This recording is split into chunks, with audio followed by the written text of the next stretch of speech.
Hi, I'm John Johnson, heavy fire equipment operator, and you are watching Report on Conditions.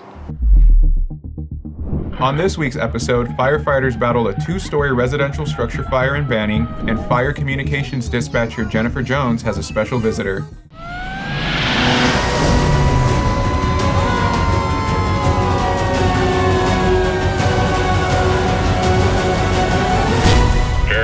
Engine 1 with report on conditions. Hi, I'm Alex Azaguirre, and thank you for joining CAL FIRE Riverside County Fire Department's Report on Conditions. For the past week, from November 20th to November 26th, our firefighters responded to 3,808 calls for service, including 2,899 medical emergencies and 134 fire-related calls. Of the fire calls, 16 were vegetation fires and 27 were structure fires. Let's take a look at a few highlighted incidents from the past week. On Thursday, November 23rd at 8 p.m., multiple 911 calls were received for a fire near Carancho Road and Sandia Creek of unincorporated Temecula. The first arriving engine reported a 1-story barn well involved in fire, with no exposures. Firefighters were able to keep the flames from spreading, containing it within about an hour. Fortunately, there were no displacements and no injuries to firefighters or civilians were reported.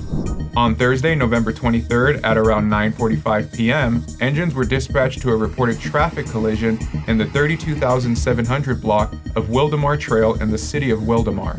The first arriving engine reported a total of 2 vehicles involved with 5 patients, prompting a request for 3 additional ambulances. Fortunately, no patients were trapped in the vehicles, but 3 sustained serious injuries and 2 suffered from moderate injuries. The patients were transported via ground ambulance to area trauma centers. On Saturday, November 25th at 3:30 in the afternoon, firefighters were dispatched to multiple reports of a structure burning in the 900 block of East Barber Street in the city of Banning.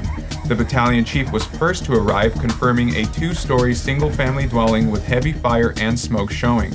A request for 3 additional engines was made, as well as for the electric company to assist with downed power lines on the property.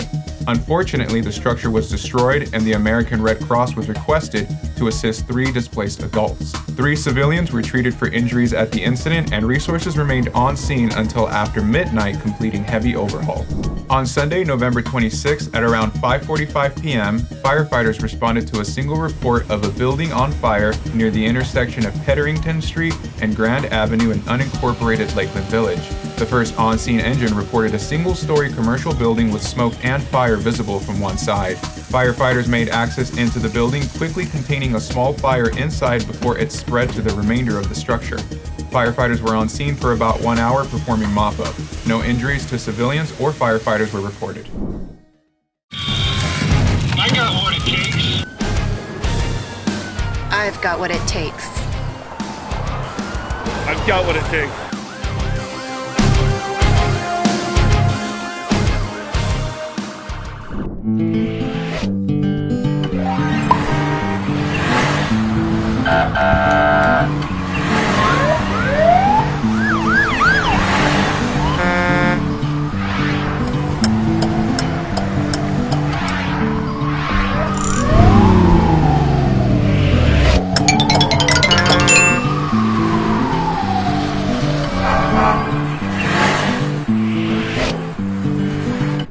This week's shout-out goes to Fire Communications Dispatcher 2, Jennifer Jones.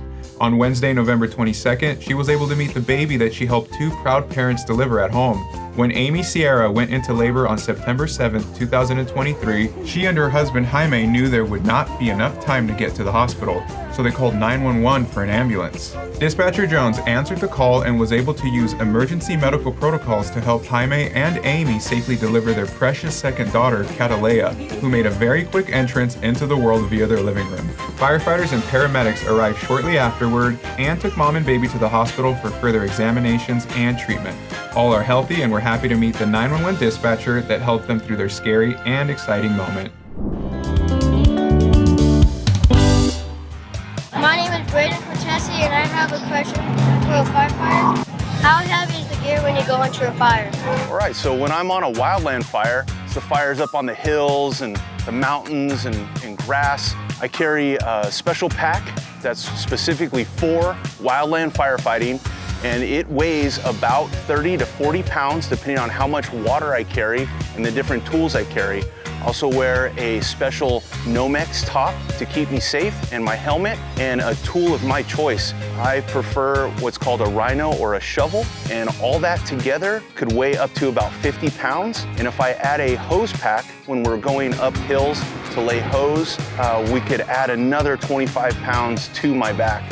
When I'm responding to a structural fire, houses, tall buildings, my gear is very different than wildland fire gear. I wear a full suit, covers me from head to toe, and I also wear what's called an SCBA, a self-contained breathing apparatus. The weight on that is probably about 20 to 25 pounds. So total weight for all that could be anywhere from 35 to 45 pounds, typically. That's it for this week's Report on Conditions. Be sure to follow @CalFire RRU on social media to stay up to date on incidents as they happen. Did you happen to capture any pictures or videos of our firefighters in action? If so, send them our way at rrupio@fire.ca.gov. On behalf of your CAL FIRE, Riverside County Fire Department Public Affairs and Community Education Bureau, I'm Alex Izaguirre. Thanks for watching.